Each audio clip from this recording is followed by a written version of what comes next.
সাক্ষ্যদীপ বাবু যখন দীপাকে নিয়ে যেতে চায় তখন দীপাকে বলে, আজকে তুমি আমাদের সাথে থাকো।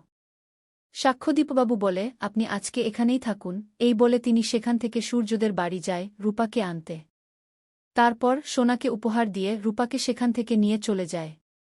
এদিকে সমস্ত গেস্ট চলে যাওয়ার পর সূর্য আর চারু বাড়ি ফিরলে সোনা বলে, কোথায় ছিলে তোমরা? সমস্ত গেস্ট তো কখন চলে গেছে।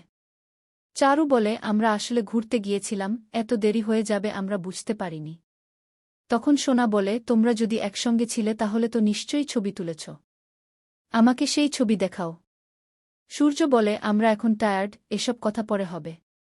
কিন্তু সোনা একই জেদ ধরে বসে এবং চারুর থেকে ফোনটা কেড়ে নিয়ে ছবিটা দেখতে চাই। তখন চারু চিৎকার করে বলে, আমাদের তো একটা প্রাইভেসি আছে। তুমি তো বড় হচ্ছ, এখন তো তুমি সবই বোঝো।